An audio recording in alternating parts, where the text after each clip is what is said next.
Hello दोस्तों, ये solve करते हैं एसएससी जीडी 2025 में जो एग्ज़ाम हुआ था उसके 20 मैथ सवालों को मैं लेके आ गया हूँ। क्वेश्चन नंबर 1 से स्टार्ट करेंगे।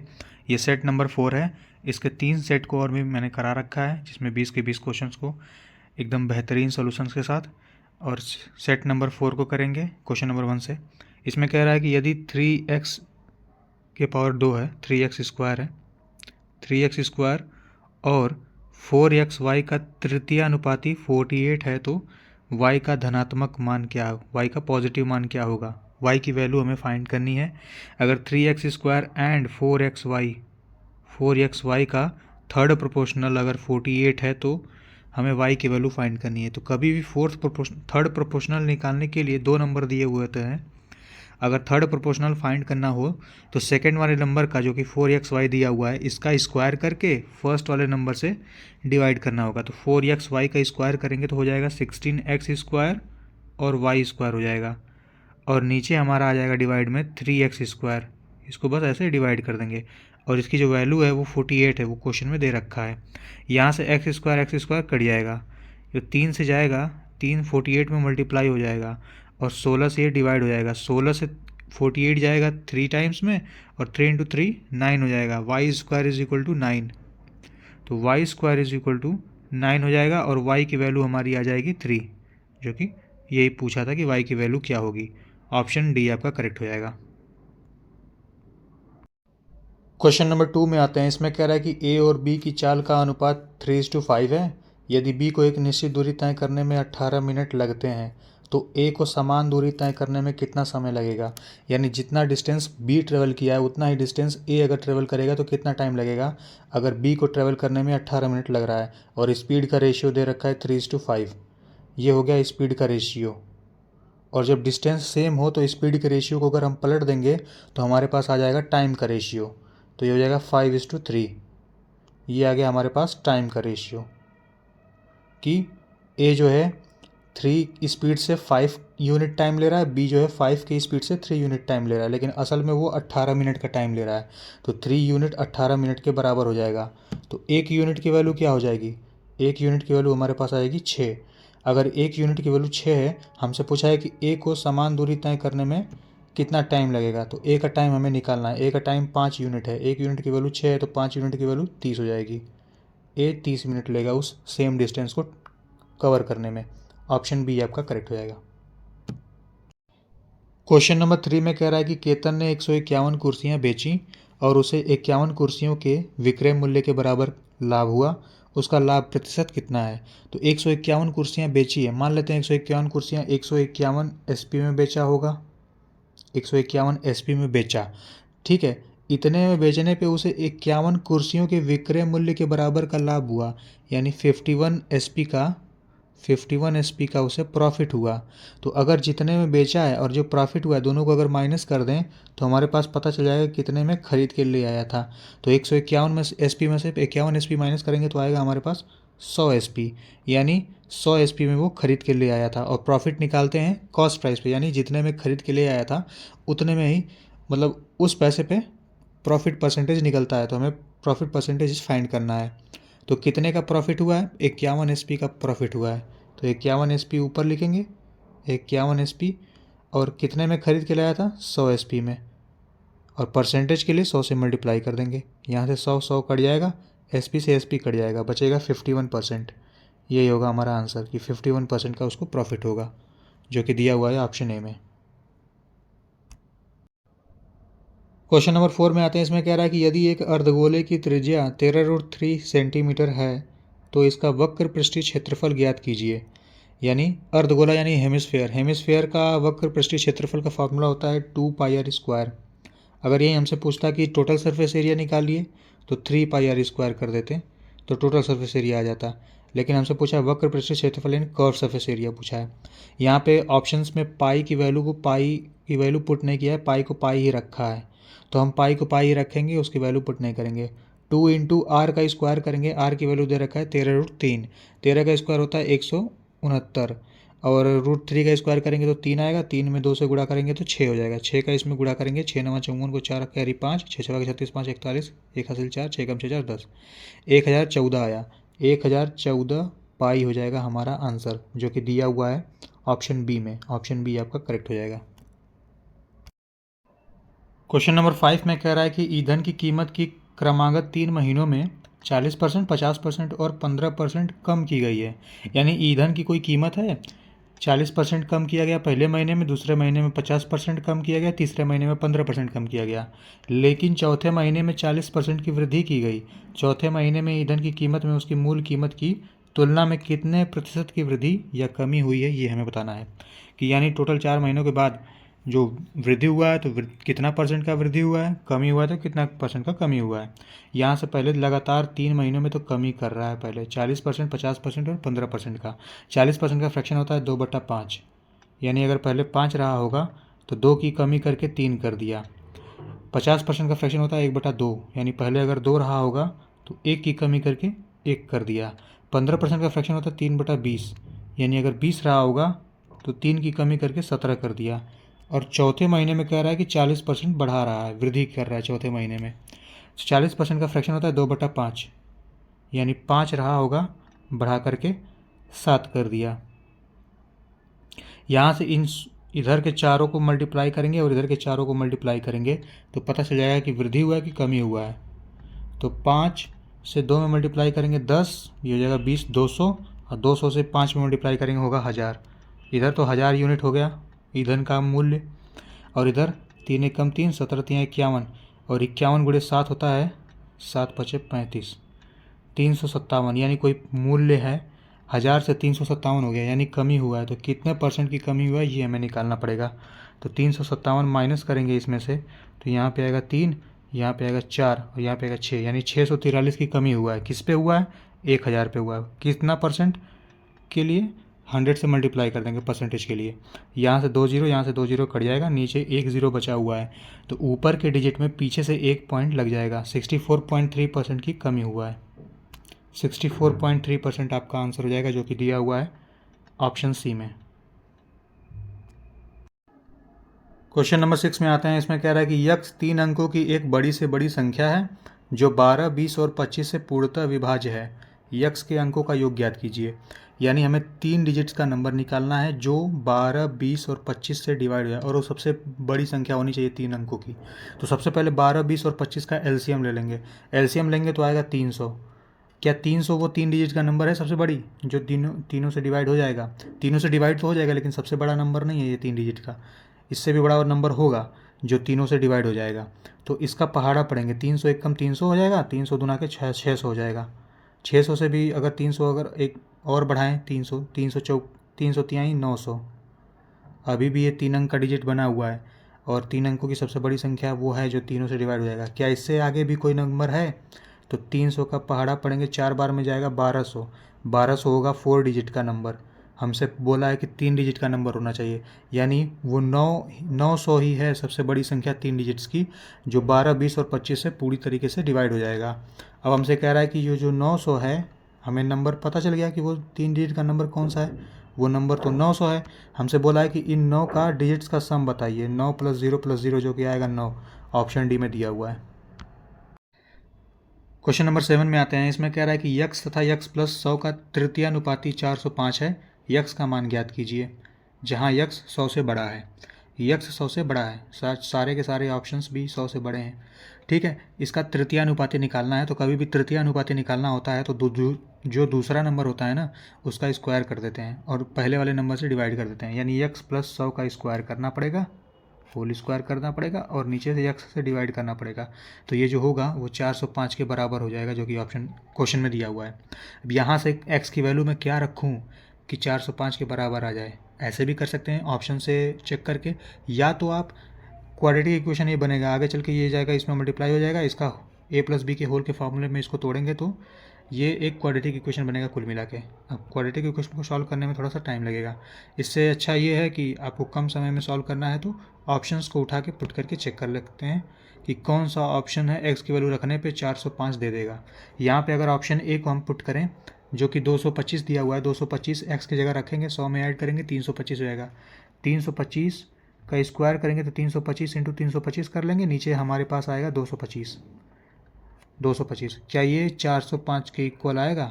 ये तो 15 से कटेगा और 15 3 से कटता है, तो क्या ऊपर के ये नंबर 3 से कटेंगे? नहीं, 3 के मल्टीपल ये सब नहीं है, ये 3 से नहीं कटेगा, यानी ये तो काट ही नहीं पा रहा है, तो 405 लाएगा कहाँ से? यानी ये ऑप्शन नहीं हुआ। दूसरा वाला ऑप्शन चेक कर लेते हैं, क्या दूसरा वाला सही होगा?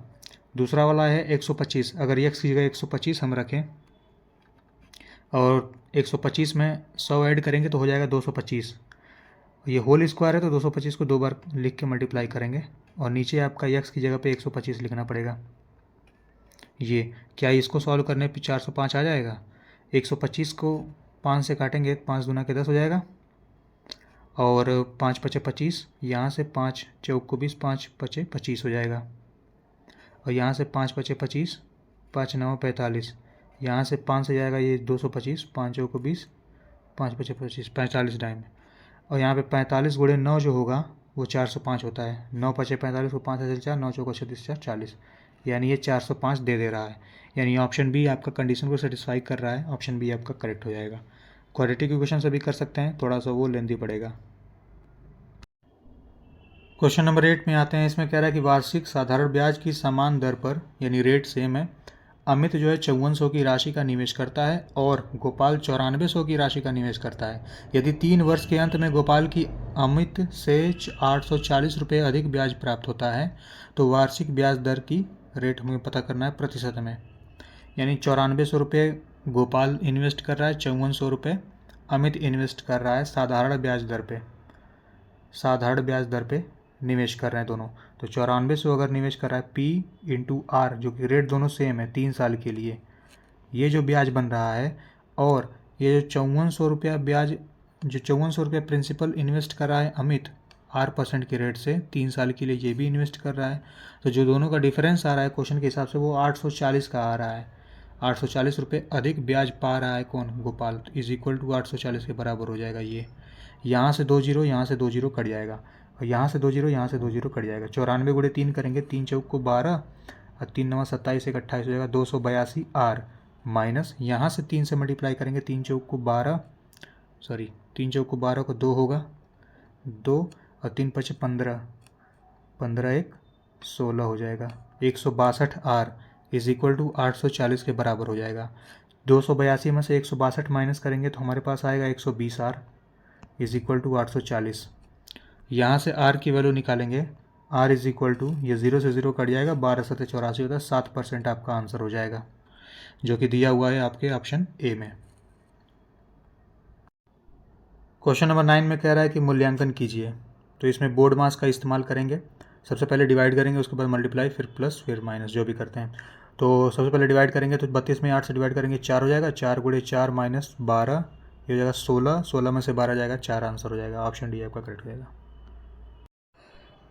क्वेश्चन नंबर 10 में कह रहा है कि यदि अंकित मूल्य पर 26% की छूट देने के बाद 5 ब्लूटूथ कंपनियों का विक्रय मूल्य 14,430 है तो उपकरण का अंकित मूल्य ज्ञात कीजिए। यानी 5 ब्लूटूथ का बेच रहा है 14,430 में और 26% की छूट दिया है, तो अगर मार्क प्राइस अगर 100 यूनिट होगा तो 26% का छूट देगा तो कितने में बेचेगा? 74 यूनिट में बेचेगा। लेकिन कह रहा है कि नहीं, वो 14,430 में बेच रहा है 5 ब्लूटूथ को, 14,430।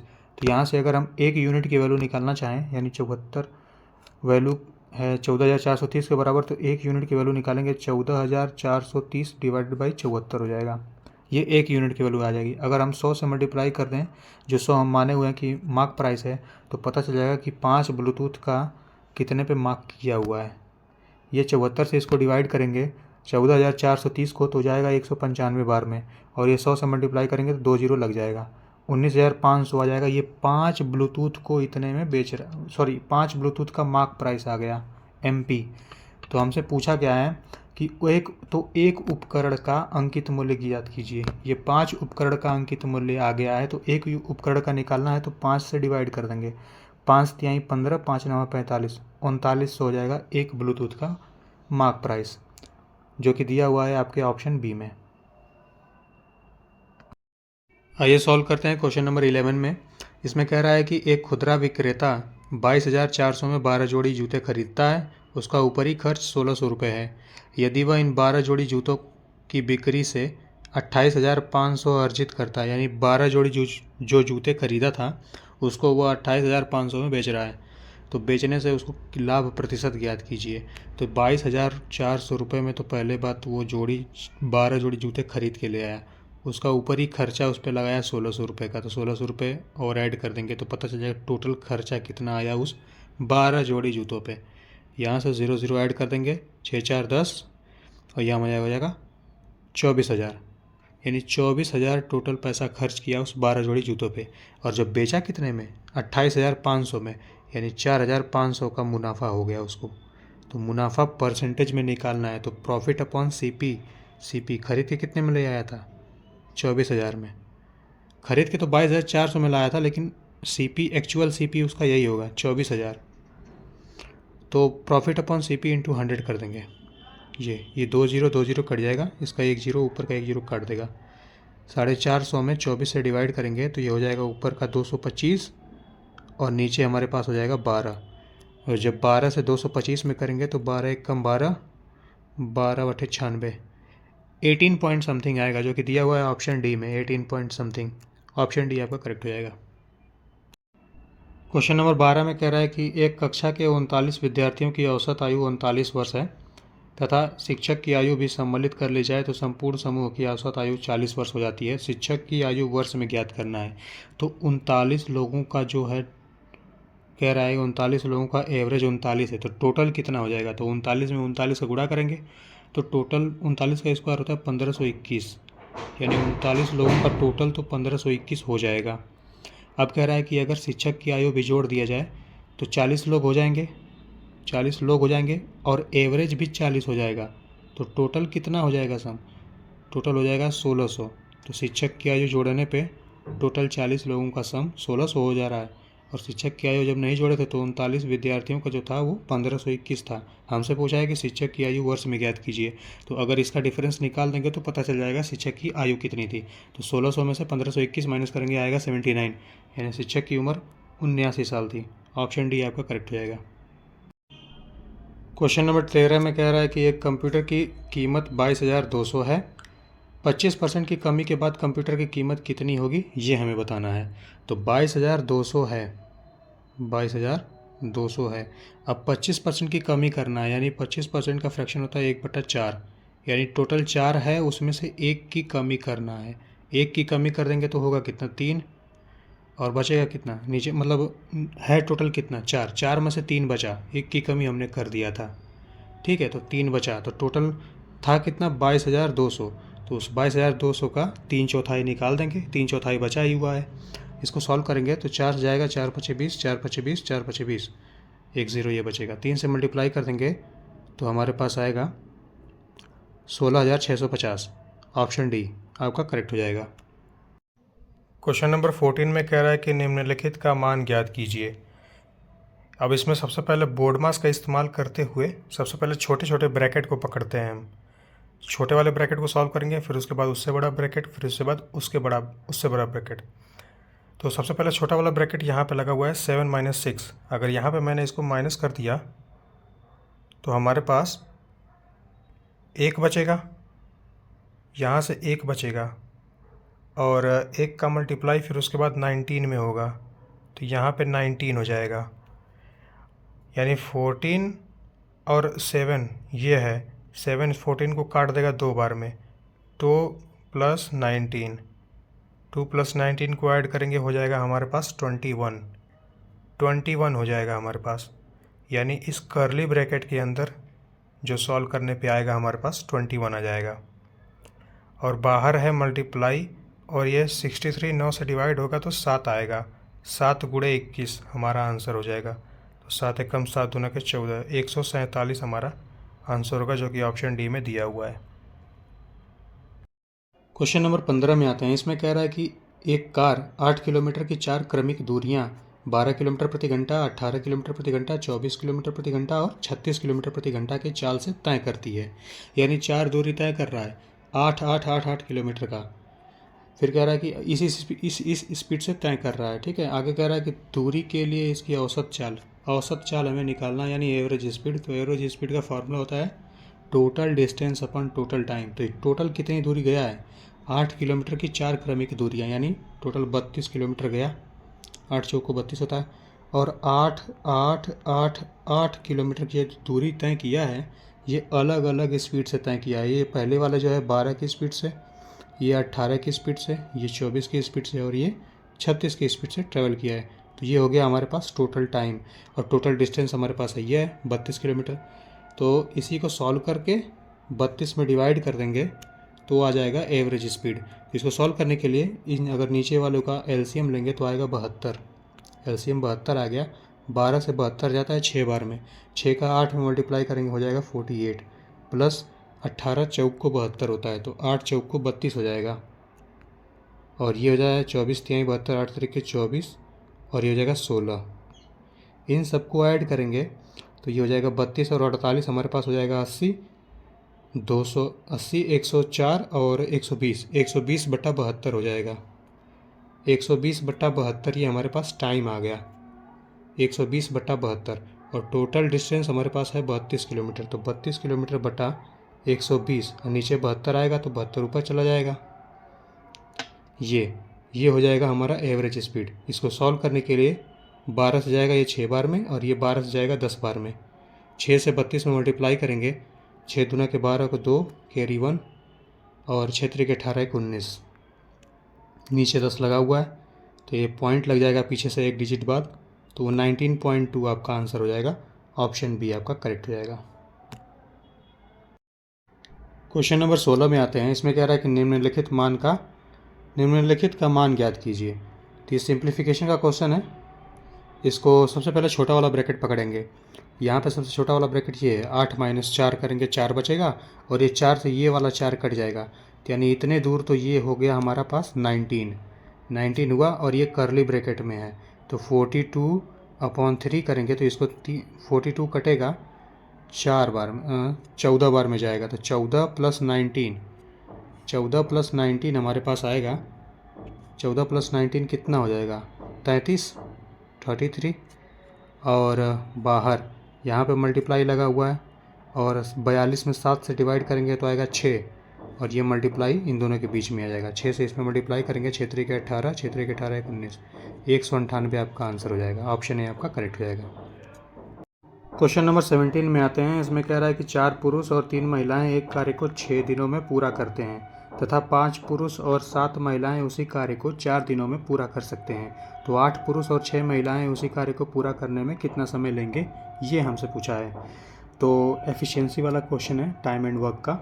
तो इसको करने के लिए सबसे पहले टोटल वर्क हमें निकालना पड़ेगा। कह रहा है ना कि 4 पुरुष और 3 महिलाएं एक कार्य को 6 दिनों में पूरा करते हैं, तो पुरुष को m से डिनोट करते हैं, 4m हो जाएगा, 4m प्लस 3 महिलाओं को w से डिनोट कर लेते हैं, 3w हो जाएगा। ये दोनों मिल के 6 दिन में कोई काम है पूरा कर सकते हैं, तो 6 से मल्टीप्लाई कर देंगे, ये हमारे पास आ गया टोटल वर्क। और दूसरे वाले से भी टोटल वर्क निकाल सकते हैं। कह रहा है कि तथा 5 पुरुष और 7 महिलाएं उसी कार्य को 4 दिन में पूरा कर सकते हैं। तो 5 पुरुष के लिए 5m ले लेते हैं, प्लस 7w ले लेते हैं, और ये सब मिल करके मल्टीप्लाई कर देते हैं। कितने दिनों में पूरा कर रहे हैं? 4 दिन में। तो ये मल्टीप्लाई करेंगे 4 से, ये भी टोटल वर्क आ गया। तो क्या ये टोटल वर्क आपस में इक्वल नहीं हो जाएंगे? हो जाएंगे। अब यहाँ से मैन और वुमेन का दोनों का एफिशिएंसी हम निकाल लेंगे। तो 6 से मल्टीप्लाई करेंगे, 6 चौक हो जाता है 24m, प्लस 6 त्रिक 18w हो जाएगा, और यहाँ से 4 से मल्टीप्लाई करेंगे तो हो जाएगा 20m, और प्लस 28w। अब यहाँ से m वाले को एक साइड कर लेते हैं, w वाले को एक साइड, तो ये 20 इधर जाएगा तो बचेगा 4m is equal to 18w उधर जाएगा तो माइनस का हो जाएगा, तो बचेगा 10w। तो m/w इज इक्वल टू हो जाएगा 5/2, यानी एक आदमी एक दिन में 5 यूनिट काम कर रहा है, एक औरत एक दिन में 2 यूनिट काम करी, दोनों का एफिशिएंसी आ गया। अब इस एफिशिएंसी को चाहे इस इक्वेशन में पुट कर दीजिए, चाहे इस इक्वेशन में पुट कर दीजिए, टोटल वर्क आ जाएगा। दोनों ही केस में सेम आएगा। तो पुट करते हैं, m की जगह पे 5 रख दीजिए, w की जगह पे 2 रख दीजिए। तो m की जगह पे 5 रखेंगे तो 4 × 5 = 20 हो जाएगा, और ये w की जगह पे 2 रखेंगे, 2 × 3 = 6, 20 × 6 = 26, और 26 में 6 से मल्टीप्लाई कर दीजिए, टोटल वर्क आ जाएगा 6 × 6 = 36 को 6 कैरी 3, 6 दूना के 12 3 15, 156। ये 156 हमारे पास आ गया टोटल वर्क, कि 156 कार्य टोटल है। हमसे आगे क्वेश्चन में पूछा क्या था क्वेश्चन में पूछा था कि 8 पुरुष और 6 महिलाएं उसी कार्य को पूरा करने में कितना समय लेंगे। हमारे पास महिलाओं और पुरुष का दोनों का एफिशिएंसी है, टोटल वर्क भी है। तो 8 पुरुष और 6 महिलाएं एक दिन में कितना कार्य करती हैं ये हम निकाल सकते हैं। पहले हम ये निकालें 8 men 8m प्लस 6w, यही हमसे पूछा है। 8 men और 6w एक दिन में कितना करेंगे। यहाँ पे एफिशिएंसी रख देंगे, m की जगह पे 5 रखेंगे, 8 5 40 हो जाएगा, और w की जगह पे 2 रखेंगे, 6 दूना के 12 हो जाएगा। दोनों को ऐड करेंगे तो आएगा 52। यानी 8 पुरुष और 6 महिलाएं मिलकर जब एक दिन में 52 काम कर रही हैं, हमें टोटल काम 156 करना था। तो इस 156 काम को करने में कितना समय लगेगा। 52 से डिवाइड करेंगे, 3 बार में जाएगा, यानी 3 दिन में काम खत्म हो जाएगा। 3 डेज़। 3 डेज़ आपका दिया हुआ है आपके ऑप्शन ए में। ऑप्शन ए आपका करेक्ट हो जाएगा। क्वेश्चन नंबर 18 में आते हैं। इसमें कह रहा है कि यदि 4% वार्षिक ब्याज दर से 3 वर्षों के लिए चक्रवृद्धि ब्याज तथा साधारण ब्याज का अंतर 228 रुपये है तो मूलधन रुपये में ज्ञात कीजिए। यानी 3 वर्षों के लिए कोई पैसा है, कोई मूलधन है, वो मूलधन 3 वर्षों के लिए दिया गया, तो उस पर चक्रवृद्धि ब्याज भी लग रहा है और साधारण ब्याज भी लग रहा है, लेकिन दोनों का डिफरेंस जो है वो 228 है। तो कितना रुपये मूलधन के रूप में दिया गया था ब्याज पर, वो हमें पता करना है। तो 4% है ना, तो 4% का सबसे पहले फ्रैक्शन निकालते हैं। 1/25 होता है और 3 वर्षों के लिए दिया गया है ना, तो 25 का क्यूब कर दीजिए। सिंपल सी बात है। क्यूब इसलिए मैं कर रहा हूँ ताकि डिवाइड करने में आसानी हो। हम कोई एक स्पेसिफिक नंबर मान लेंगे यूनिट में और फिर उसे से रिलेट करके सॉल्व करेंगे। तो 25 जो है इसका क्यूब कर लेते हैं, क्योंकि 3 वर्षों के लिए ब्याज दिया गया है। तो 25 का क्यूब होता है 15,625। 25 का स्क्वायर तो 625 होता है और 15,625 25 का क्यूब होता है। तो मान लेते हैं इतना पैसा वो मूलधन के रूप में दिया गया था, यूनिट में है, एक्चुअल पैसा नहीं है। तो इस पैसे पे 3 वर्षों के लिए ब्याज लगाएंगे हम, और 4% के रेट से 3 वर्षों की ब्याज लगेगा। 4% का फ्रैक्शन होता है 1/25, तो 1/25 यहाँ पर भी ब्याज लगेगा, 1/25 यहाँ पर भी लगेगा और 1/25 यहाँ पर भी लगेगा। तीनों साल के लिए सेम रेट पे ब्याज लग रहा है। तो 1/25 करेंगे तो ये हो जाएगा 625, ये भी हो जाएगा 625 और ये भी हो जाएगा 625। ये तो हो गया सिंपल इंटरेस्ट। कंपाउंड इंटरेस्ट के केस में क्या होता है कि पिछले साल के ब्याज पर भी ब्याज लगता है। तो ये पहला साल का कंपाउंड इंटरेस्ट तो वही रहेगा, लेकिन दूसरे साल जब आएंगे तो पिछले साल के ब्याज पर भी ब्याज लगेगा 1/25 का, तो ये हो जाएगा 25। और जब तीसरे साल आएंगे तो पिछले साल का ये जो ब्याज है 625, इस पे तो ब्याज लगेगा 25 हो जाएगा 1/25 करेंगे तो। और ये वाला ब्याज है, इस पर भी 25% का 4% का लगेगा, तो ये भी 25 हो जाएगा। और ये ब्याज पे जो लगा हुआ है ये वाला ब्याज है, इस पर भी ब्याज लगेगा। कंपाउंड इंटरेस्ट में यही होता है। तो यहाँ बचेगा 1, इसीलिए मैंने क्यूब किया था ताकि डिवाइड करने में आसानी हो। अब ये आ गया हमारे पास कंपाउंड इंटरेस्ट। कंपाउंड इंटरेस्ट कैसे, इन सबको अगर ऐड करेंगे तो कंपाउंड इंटरेस्ट होगा, केवल इन तीनों को ऐड करेंगे तो सिंपल इंटरेस्ट होगा। यानी ये जो तीनों बचा है, ये 3 25 25 थे 75 1 76, ये हमारे पास ये डिफरेंस है। डिफरेंस है किसका डिफरेंस है, कंपाउंड इंटरेस्ट और सिंपल इंटरेस्ट का डिफरेंस है। लेकिन एक्चुअल में क्वेश्चन में दे रखा है कंपाउंड इंटरेस्ट और सिंपल इंटरेस्ट का डिफरेंस, लेकिन हमारे पास यूनिट में आ गया 25 थे 75 1 76 यूनिट जो है, यूनिट में आ गया कंपाउंड इंटरेस्ट और सिंपल इंटरेस्ट का डिफरेंस 76 यूनिट। और असल में दे रखा है कितना, 228 यूनिट। तो 1 यूनिट की वैल्यू निकालेंगे तो 76 से 3 बार में कट जाएगा, तो 1 यूनिट की वैल्यू होगी 3। हमसे पूछा है मूलधन कितना है, तो मूलधन हमने ये यूनिट में मान रखा था। और ये 3 यूनिट की वैल्यू निकाल लेंगे यहाँ से, 3 से मल्टीप्लाई करेंगे 15,625 में, तो 3 5 15, 3 दूना के 6 1 7, 3 6 18, 3 5 15 1 16, 3 1 4, तो 46,875 हो जाएगा आपका मूलधन, जो कि दिया हुआ है आपका ऑप्शन बी में। ऑप्शन बी आपका करेक्ट हो जाएगा। क्वेश्चन नंबर 19 में आते हैं। इसमें कह रहा है यदि समान ब्याज दर पर 2 वर्षों में साधारण ब्याज 40 रुपये तथा चक्रवृद्धि ब्याज 65 रुपये है तो मूलधन रुपये में ज्ञात कीजिए। यानी 2 वर्ष में कह रहा है, 2 वर्ष में साधारण ब्याज 40 रुपये हो जा रहा है। तो 2 वर्ष में अगर 40 रुपये हो रहा है तो 1 वर्ष में तो 20 रुपये होगा ही। साधारण ब्याज है, हर वर्ष सेम ही रहता है। तो अगर हमारे पास अगर कोई एक मूलधन होता है तो यहाँ पे 2 वर्षों के लिए उसका 2 ब्याज यहाँ पे ऐसे ऐसे लगता साधारण ब्याज, और चक्रवृद्धि ब्याज कैसे लगता, इस वाले ब्याज पर भी दूसरे साल यहाँ पर एक ब्याज लगता। तो फिर इन तीनों को हम ऐड करते हैं तो कंपाउंड इंटरेस्ट आ जाता, और इन दोनों को ऐड करते तो सिंपल इंटरेस्ट आ जाता। तो सिंपल इंटरेस्ट कह रहा है कि 20-20 रुपये लग रहा है हर साल, तभी तो 2 साल का मिला के 40 रुपये लगा। तो 20 रुपये यहाँ पर लगा, 20 रुपये यहाँ पर लगा, और इन तीनों को ऐड करने पर 65 होगा, जो कि 65 चक्रवृद्धि ब्याज है। तो अगर ये 40 है तो ये 25 होगा, तभी तो चक्रवृद्धि ब्याज 65 हुआ। तो इस 20 का कितना परसेंट किया है कि 25 आ गया है। इस 20 का कुछ परसेंट जितना, क्योंकि रेट सेम है, उसी सेम रेट से इस 20 का ब्याज निकाला है, तभी ब्याज पर ब्याज लगा है, तभी 25 आया है। तो ये निकाल लेंगे कि 25 जो है वो 20 का कितना परसेंट है, तो उतना ही परसेंट किया होगा। तो ये 25 इस 20 का कितना परसेंट है ये निकालेंगे। 20 25 100 हो जाएगा, 25 25 125, यानी 125% है। यानी ये जो 25 है इस 20 का 125% है। यानी इससे ये पता चलता है कि ब्याज का जो दर है, जो रेट है, वो 125% है। तो ब्याज का रेट जो है 125% है। हमारे पास हमको मूलधन फाइंड करना है। मूलधन अगर हम यक्स ले लें तो यक्स का 125% करेंगे तो 20 आएगा। इसका मतलब यही हुआ, रेट हमें पता चल गया। रेट बोला भी है क्वेश्चन में कि रेट सेम है हर साल का, समान ब्याज दर पे। तो रेट एक्स का 125% इज इक्वल टू 20 के बराबर करें तो एक्स 125/100 गुणे 20 के बराबर करें तो यहाँ से यक्स जो है हमने मूलधन माना था 100 गुणे 20 हो जाएगा, और नीचे आपका हो जाएगा 25। ये 25 से जाएगा 4 बार में, 25 चौको 100, सॉरी 125 है ये। 100 गुणे 20/125 है ना।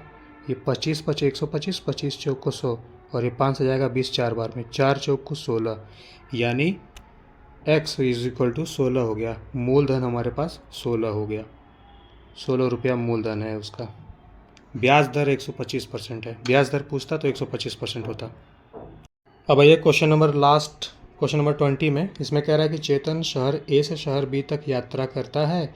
यदि चेतन अपनी कार को अपनी सामान्य चाल की 3/4 चाल पर चलाता है, यानी सामान्य चाल 4 यूनिट का रहा होगा। अब इस 4 यूनिट का 3/4 करेंगे तो 4 से 4 कट जाएगा, 3 बचेगा। तो कह रहा है कि 3 की स्पीड से अगर चलाएगा, 3 यूनिट की स्पीड से, तो वह शहर बी तक 33 मिनट देरी से पहुंच रहा है।